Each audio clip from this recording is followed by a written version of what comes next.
Donc on a fini par avoir plus de morts chez les gens qui allaient vacciner au Pakistan qu'il n'y avait de morts ou qu'il n'y avait de cas d'infection clinique par la poliomyélite dans le monde. Donc pour passer après une faute politique de cette nature-là, pour essayer de faire entendre raison, vous savez, c'est très très compliqué.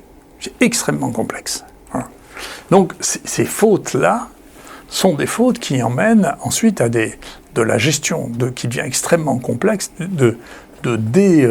d'enlever de l'émotion à la vaccination pour rester à quel est votre bénéfice, quel est votre risque et quel est celui pour la société. Parce que bien entendu, quand il s'agit de maladies contagieuses, quand il s'agit de maladies qui ne sont pas contagieuses, c'est vous qui êtes concerné.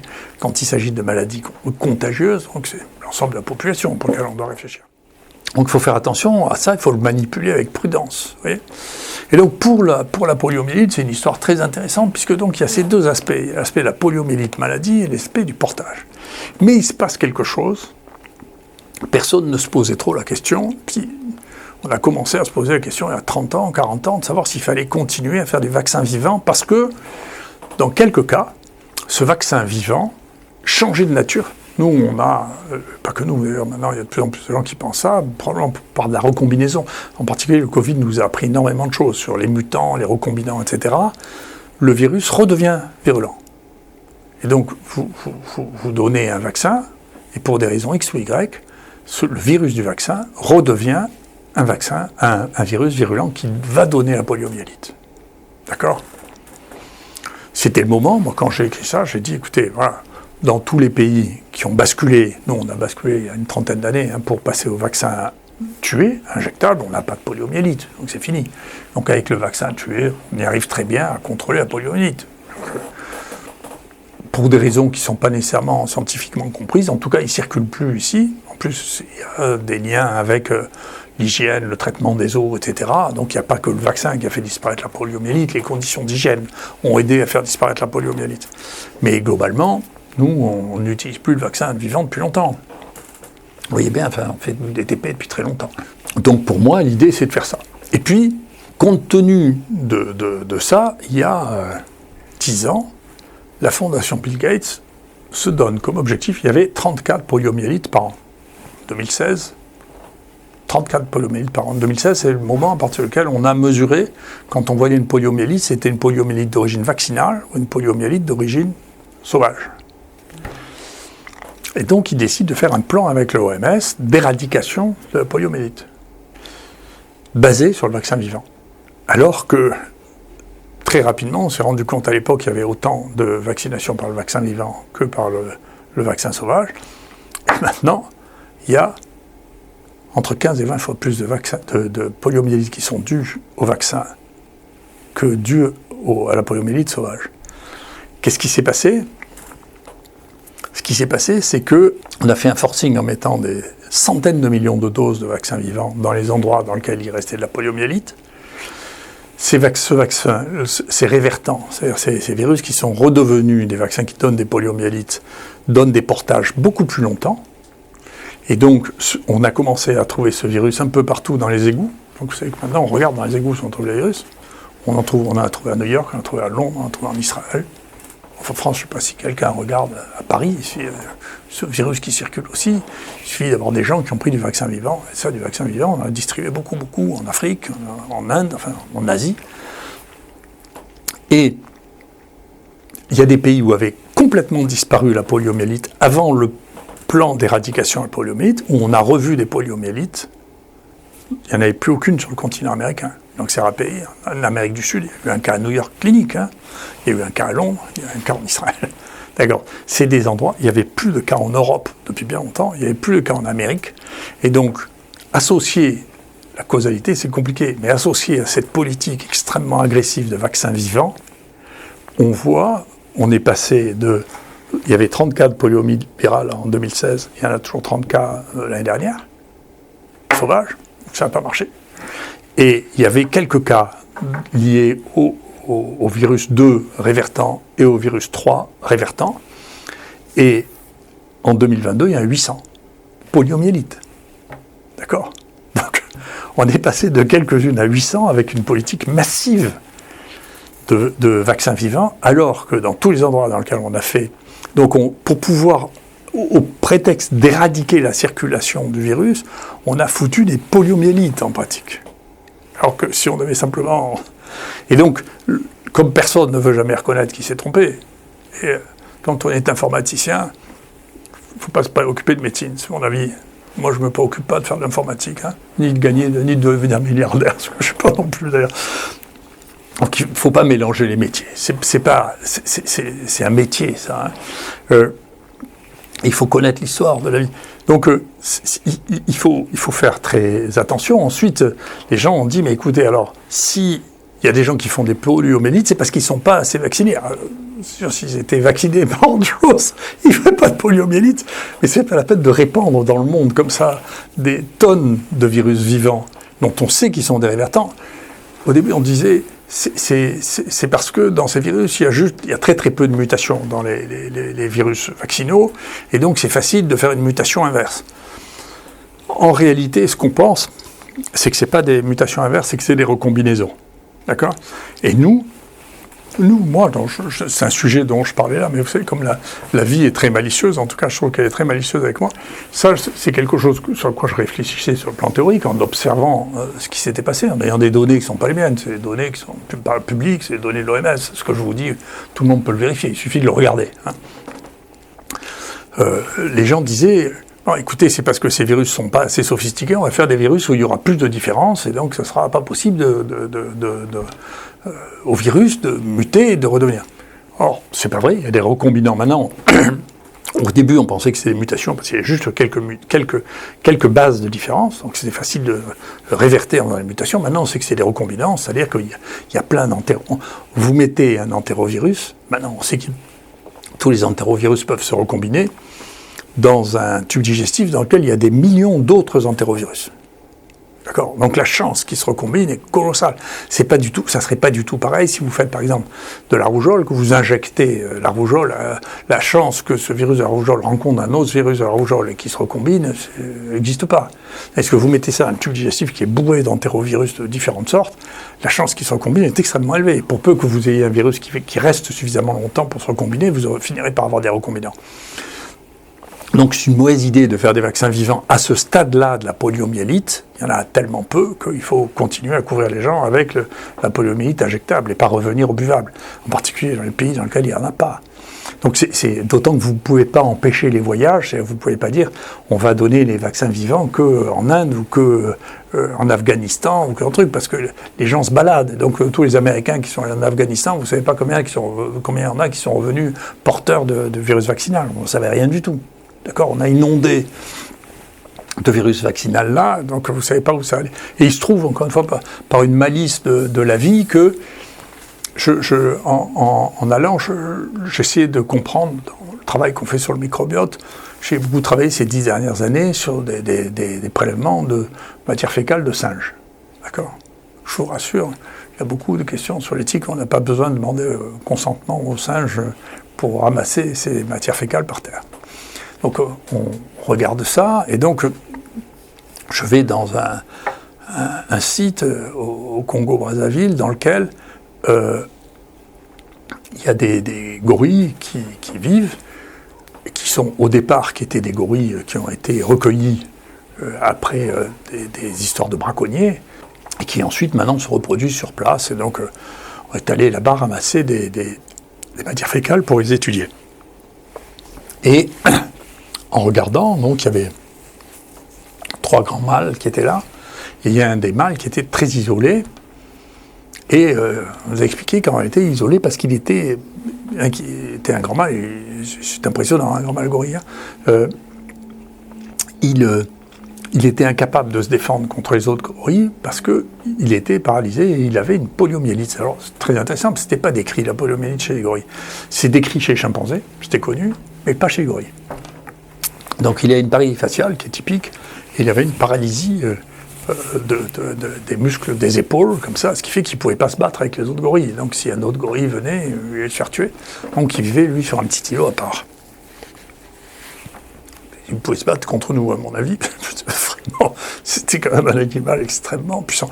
Donc ça m'intéresse et puis ça me perturbe cette histoire de poliomyélite des gorilles. En particulier, je me pose la question de savoir toujours, dans les gens qui ont cette perspective de l'éradication, pensent toujours, ils voient toujours, surtout les informaticiens qui voient les choses simplement avec des modèles, tout ça, ils voient juste l'homme, et si possible l'homme aux États-Unis ou en Occident, d'accord ? Mais ils ne se posent jamais la question de savoir, moi m'intéresse énormément, c'est, attendez, ceux qui ont le système immunitaire le plus proche de nous, c'est les grands singes. Qu'est-ce qu'ils font les grands singes avec ça ? Ça m'intéresse beaucoup, c'est pour ça que je regardais le microbiote. Par exemple, c'est comme ça qu'on a trouvé l'origine de HIV, on l'a trouvé chez les singes. Après, on a fini par remonter jusqu'aux singes verts, et puis c'est passé chez les grands singes, et puis les grands singes, probablement, c'est passé chez l'homme peut-être par la consommation de ce qu'on appelle la viande de brousse, et les gens qui mangeaient le chimpanzé, c'est probablement comme ça. C'est possible que ce soit ce qui se passe aussi pour Ebola, par exemple, ça passe là de la chauve-souris aux singes, et puis des singes qui sont mangés et qui transmettent ça ou qui sont attrapés. Toujours est-il que donc cette histoire-là me perturbe, et puis je discute de ça avec mon ami Oleg Medianikov, qui est pareil, qui est un grand amoureux des missions, en particulier les missions avec les singes, et je lui dis, tu sais, il faut inventer un truc, parce que je savais ça, je savais que c'est sur les selles qu'on avait fini par retrouver HIV chez les singes, et puis je savais que, par exemple, le problème de l'éradication du paludisme n'est probablement pas non plus réglé parce que les grands singes font des paludismes aussi. D'accord ? Ce qui est normal. Hein. Et donc, pour identifier ça, les gens qui ont plus travaillé longtemps, en particulier un collègue qui est à Montpellier, qui s'appelle Delaporte, a beaucoup travaillé sur des crottes de singes qu'ils ont ramassées un peu dans tous les sites de protection des grands singes. Et ils ont retrouvé effectivement des traces de plasmodium dans les selles des grands singes. Et donc nous, on a fait d'abord, chez les selles humaines, on a regardé pour faire de l'épidémiologie si on arrive à retrouver les pathogènes humains. C'est comme ça qu'on a trouvé les rickettsia, le paludisme. On peut faire un diagnostic rétrospectif de paludisme sur une selle. D'accord ? On a la PCR sur la selle. Donc c'est intéressant. Donc on dit, mais enfin, ce grand singe, s'il a fait une poliomyélite, il y a longtemps qu'il l'a faite. Donc il faut faire de la sérologie. Alors, la sérologie, c'était pas bien fait, c'était pas clair, et donc avec Oleg, on a mis ça au point, ça a mis longtemps, parce qu'il était réticent à le faire, et puis après, ça arrive avec beaucoup de mes collaborateurs, quand j'ai une idée nouvelle, au début, ils râlent, qu'est-ce que c'est encore ce truc, et puis après, quand ils l'adoptent, ils ont une espèce d'enthousiasme, ce qui fait qu'il faut le temps qu'ils s'approprient le sujet de recherche, c'est très intéressant. Ça, dans ce que j'ai vu de ma vie, c'était une chose très intéressante. Et parfois, ils oublient même que c'est moi qui leur ai dit qu'il fallait le faire, et qu'ils se sont disputés avec moi pendant des mois pour ne pas le faire. Toujours est-il qu'il le fait, il met au point la sérologie des selles pour chercher les anticorps contre le virus de la polio. Ce qui était compliqué parce qu'on ne peut plus, moi je voulais faire nos propres antigènes, mais on n'a plus le droit de cultiver même le virus vaccinal. On le donne à des centaines de millions de doses, mais dans un laboratoire, on n'a pas le droit de le toucher. C'est un truc, c'est la législation, ça n'a rien à voir avec la science. Enfin, peu importe, il y a des tests pour savoir si les gens sont vaccinés ou pas. Elisa, donc on a pris, et donc il a fini par mettre au point ce système qui montrait que ce singe avait effectivement des anticorps contre le virus poliomyélitique. Mais après, il a continué sur ce sujet à partir du moment où il a pensé que ce sujet était important. Il est allé là-bas, il a eu des prélèvements de selles, non seulement des singes environnants, mais du personnel qui était autour de ce singe pour savoir s'il n'y avait pas un truc. Et donc, avec mon ami Pierre Arascola, ils mettent ça en culture pour savoir si on va pouvoir isoler quelque chose qui ressemble à ça. Et ils isolent un virus, et ce virus est une chimère entre le virus poliomyélitique et un entérovirus. Et donc, il y a des gens qui portent ça là-bas. Et donc, on ne sait pas si c'est ce virus ou non qui a donné la poliomyélite du gorille. Mais en tout cas, circule un mélange de virus poliomyélitique et d'entérovirus qui se sont recombinés pratiquement à 2 tiers, 1 tiers, si vous voulez, et qui circulent. Pour lequel on n'est pas convaincu que la vaccination antipoliomyélitique protège contre ça. Donc, bien sûr, c'est la vie des virus. Ils se recombinent sans arrêt, ils refont des choses. Et donc, il ne faut pas insulter l'avenir, les choses continueront, il vaut mieux avoir des objectifs raisonnables, si vous voulez, sur des domaines qu'on maîtrise, plutôt que de faire des innovations en disant pour enlever les virus vaccinaux, il faut en faire encore plus. Quelqu'un qui travaille sur le vaccin simplement n'est pas convaincant. Hein. On verra ce que ça deviendra à venir, j'en sais rien du tout. Mais en tout cas, pour l'instant,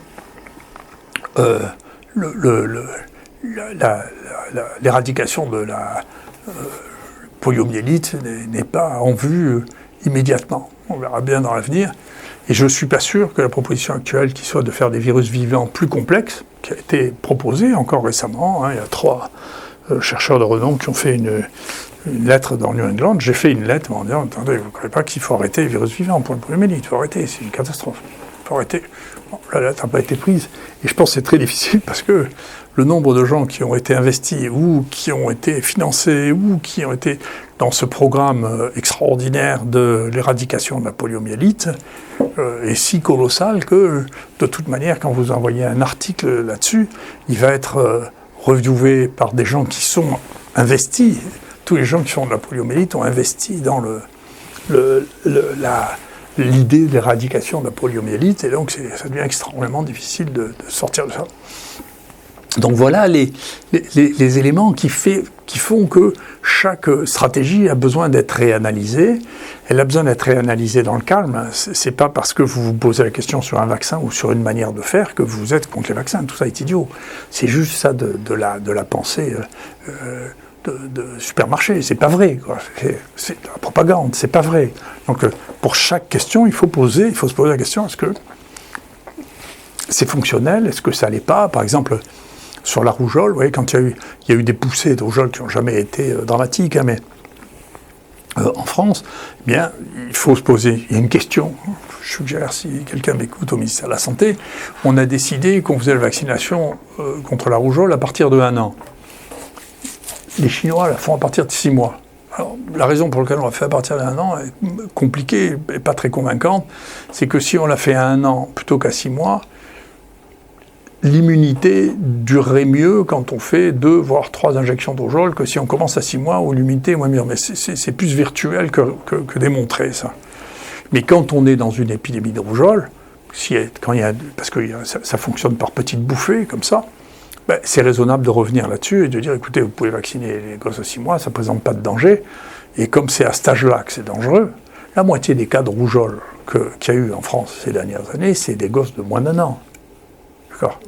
Donc si quand il y a des poussées de rougeole ou des cas nouveaux, vous vaccinez les gosses à 6 mois, ben vous allez éviter probablement 1/3 des cas de rougeole. Donc ça, c'est une politique intelligente. Ça ne veut pas dire qu'il faut vacciner tout le monde à 6 mois. Ça veut dire que quand il y a un risque plus important, et compte tenu du fait que ceux qui font les formes les plus graves sont les enfants, il faut réfléchir à déplacer le moment de la vaccination, d'autant que ce n'est pas une science exacte de dire que c'est à 1 an qu'il faut. Il y a des gens qui le font à 1 an, des gens qui le font à 6 mois. Et là, dans une étude bénéfice-risque, quand le risque augmente d'une manière considérable parce qu'il y a une bouffée épidémique, eh bien, le bénéfice de la vaccination précoce sera évident par rapport à la spéculation que la vaccination précoce ne permet pas une aussi bonne couverture vaccinale 15 ans plus tard.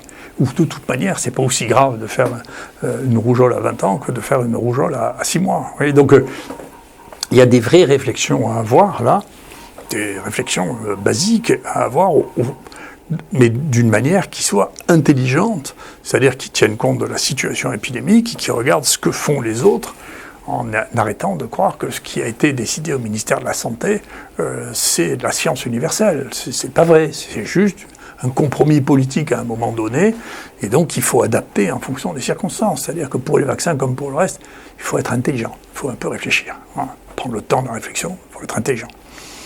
Moyennant quoi, la politique vaccinale, c'est une politique qui reste une politique très très difficile, parce que, 1, il faut une adhésion, et 2, depuis le départ, il y a une très grande réticence initiale vis-à-vis des vaccins, puisque on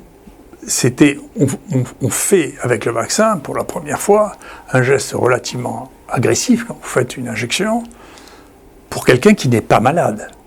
Donc il ne vous demande rien. C'est vous qui lui dites ce qui est bon pour lui. Il faut le convaincre que c'est bon pour lui. Oui. Et donc, depuis le début, si vous lisez les choses du 19e siècle, il y a déjà tout ce dont tous les vaccins ont été accusés, avec des choses qui sont vraies, des choses qui ne sont pas vraies. Puis des choses qu'on ne voyait pas à l'époque. Moi, la première fois que j'ai entendu parler, oui, c'est la mode de parler des myocardites sur le Covid-19. On sait que c'est vrai. Pourquoi les gens ont pensé à la myocardite ? Il n'y avait pas de vaccin qu'on connaissait qui donnait les myocardites. On s'est rendu compte, là aussi, c'était une politique vaccinale prise dans le cadre de l'émotion qui n'était pas raisonnable, au moment de la peur du bioterrorisme. Alors, la peur du bioterrorisme, vous savez que c'est une peur qui est entièrement fantasque, c'est-à-dire que l'anthrax qui a eu lieu en 2011, en réalité, c'est un ancien ingénieur de Fort Detrick, c'est-à-dire l'endroit, le P4, dans lequel les Américains manipulaient, faisaient des armes biologiques, qui a emporté l'anthrax sur lequel il travaillait, qui est une arme biologique, et qui a probablement disjoncté au moment du 11 septembre, et qui a envoyé ça à des journalistes, hommes politiques, il y a eu quelques morts. Et du coup, c'est devenu un des arguments manipulés aux États-Unis, y compris publiquement, par Colin Powell, disant, regardez, chez Saddam Hussein, il y a des silos entiers d'anthrax. Moi, j'étais, à l'époque, encore une fois, chargé de mission chez Jean-François Mattei, et un des anciens conseillers de Kouchner m'avait appelé en disant, vous savez, on a de l'information grise, en réalité, c'est vrai, Saddam Hussein, il y a des tonnes de charbon là-bas qui sont cachées, machin, tout. Je te souviens, enfin, l'information grise, moi, je ne sais pas les traiter, je ne suis pas un espion, donc tant qu'il n'y aura pas des données, en plus, il y avait une équipe sur place de gens très sérieux qui étaient en train de regarder, qui ne trouvaient rien du tout, et puis les choses se sont précipitées, on a détruit l'Irak par quelque chose qui n'existait pas. Il n'y avait ni armes nucléaires, ni bioterrorisme, rien du tout. Mais dans cette espèce de poussée, qui est une des raisons pour lesquelles je dis qu'il faut avoir... peut-être que c'est pour me rassurer en vieillissant, de dire que les hommes d'expérience peuvent apprendre quelque chose aux plus jeunes. Donc moi, j'ai vu se dérouler toutes les choses à l'époque. Du coup, dans l'inflammation du bioterrorisme, on a commencé par dire voilà, toutes les bestioles que plus personne n'a le droit de toucher, tous les laboratoires de sécurité, ça coûtait des milliards, cette sorte de laboratoires de sécurité pour un fantasme. Et puis, pour une fois, c'était pas le maniaque des modèles catastrophistes qui est Ferguson en Angleterre, c'était les gens de Johns Hopkins aux États-Unis qui ont fait non pas un modèle, mais qui ont fait un film, carrément, un film d'horreur. Et vous savez, la réaction au Covid est une réaction qui est, de mon point de vue, liée au fait que les films catastrophes sur les virus, si vous voulez, ce sont des choses qui se sont multipliées avec des conséquences qui sont parfois inattendues. Par exemple, il y a un film qui s'appelait Alerte, je crois, je ne vois pas ces films-là, c'est ce qu'on m'a raconté, dans lequel les gens arrivent dans un village africain parce qu'il y a une épidémie de virus de fièvre hémorragique et ils commencent par tuer tous les villageois. Donc quand il y a eu Ebola, quand les gens sont venus faire des prélèvements, il y a des gens qui ont été tués aussi, parce que, si vous voulez, comme ces films ils se voient partout, y compris sur les téléphones portables, si vous voulez, quand vous voyez qu'il y a des fausses campagnes de vaccination, ou quand vous voyez que dans un film, qui était sur un film, quand vous voyez sur un autre film que le type arrive en hélicoptère qui tue tout le monde parce qu'ils sont porteurs de fièvre hémorragique, si vous voulez, quand vous voyez arriver les hélicoptères qu'on parle d'Ebola, vous demandez s'ils ont les mitraillettes à bord. Donc il faut faire attention à ça. Et donc cette peur qui se multiplie, on a même transformé la planète des singes en maladie virale épidémique. Donc si vous voulez, à force de répéter ça, les gens sont là, on va avoir l'épidémie, on va avoir une épidémie, on va avoir une épidémie. Là, donc en 2002, les gens de Johns Hopkins font un film qui s'appelle Dark Winter, et ils montrent ce film, tous les responsables politiques du monde occidental, en disant, voilà, si Saddam Hussein a le virus de la variole, ça commence toujours par un si, un probable qui sort de nulle part, s'il a le virus de la variole, eh bien, il envoie 10 personnes, 10 terroristes infectés par la variole, dans 10 aéroports, 10 hubs, et voilà, l'épidémie commence, et quand ils arrêtent le film, il y a déjà 1 million de morts. Et donc, avec ça, donc d'où sortait ce truc du virus de la variole ? On ne sait rien du tout.